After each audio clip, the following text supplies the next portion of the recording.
Aujourd'hui, nous partons à l'aventure, à la découverte de la vallée de la Brosse, de la vallée de la Gondoire et de son patrimoine. Ici, la Brosse se jette dans la Gondoire. On se dirige maintenant vers l'étang de la Loire, qui est un havre de paix pour les oiseaux migrateurs. Depuis le XIIIe siècle, les hommes s'y approvisionnaient en gardons et carpes.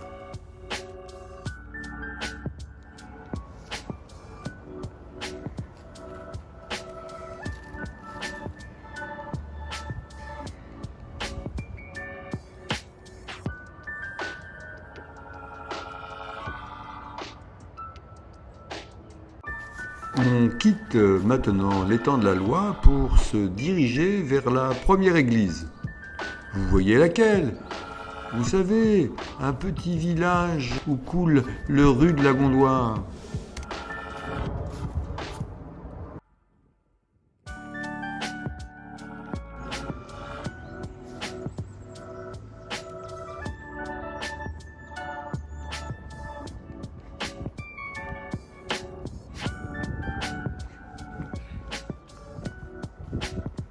Ce village avec ses lavoirs est traversé par le Rue de la Gondoire qu'enjambent des petits ponts.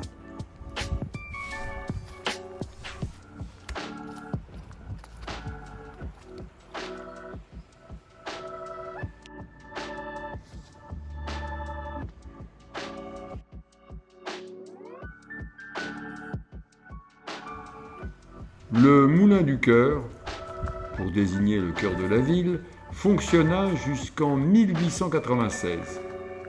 Il se trouve dans l'impasse du Moulin.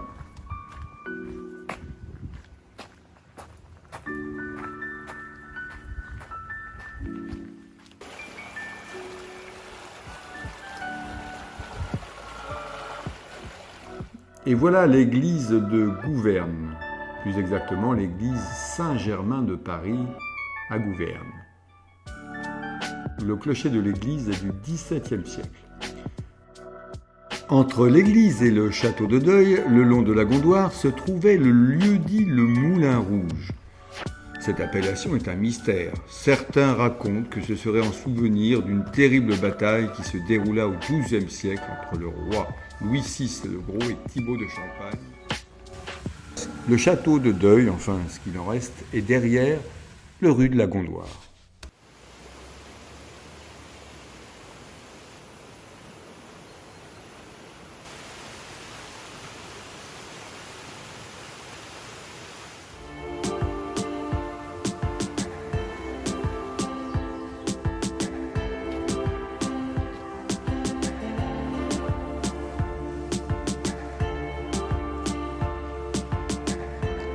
Bien qu'aujourd'hui il y ait deux espaces, l'un public et l'autre privé, jadis ce n'était qu'un grand et même parc, celui du château des Cèdres.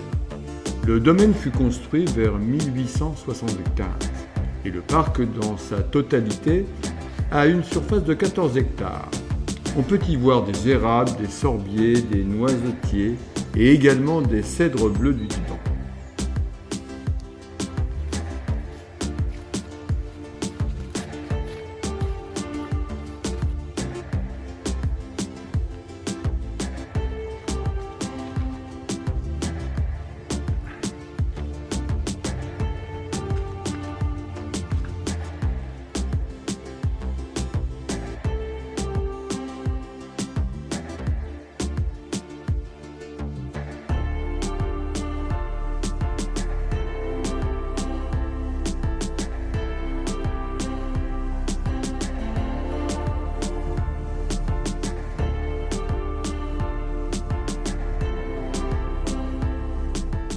Nous voilà maintenant arrivés à notre deuxième église, l'église Notre-Dame de Conches-sur-Gondoire. Elle fut construite il y a très longtemps au XIIe siècle. Et si l'on pouvait y rentrer à l'intérieur, on y verrait dans la chapelle Sainte-Anne de très belles peintures murales. Ce sont des fresques qui ont été peintes sur les murs au XVIe siècle, il y a très longtemps. C'est donc une très vieille église.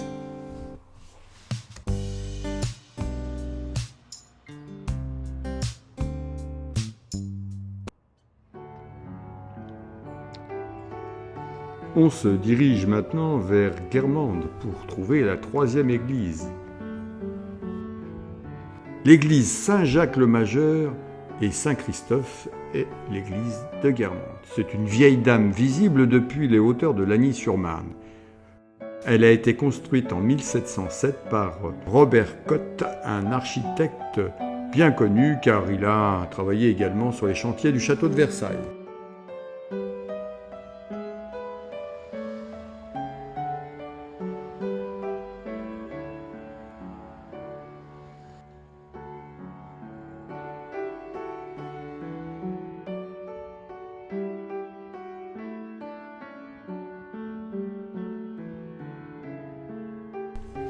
Mais ne serait-ce pas le château de Guermantes qu'on voit au loin ? À la fin du XVIIe siècle, Paulin Prondre achète le château et ses terres et décide de le transformer. Il fait appel à Jules Hardouin Mansart pour le bâti et André Lenôtre pour le jardin à la française. La construction est composée de briques et de pierres surmontées de toiles à mansarde.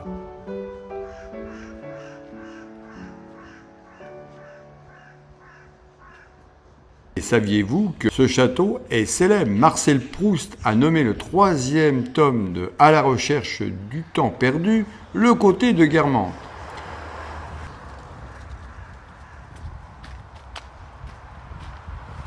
Elle est bien jolie, l'église de Bussy-Saint-Martin. En haut de la place bordée de tilleuls et de jolies maisons briardes, l'église Saint-Martin domine le vallon face au parc de Rantilly. Élevée au Xe siècle, elle impressionne par ses dimensions et son allure gracieuse. À l'intérieur, des reliques et des représentations de Saint-Martin laissent penser que le site pouvait être un lieu ou une étape de pèlerinage.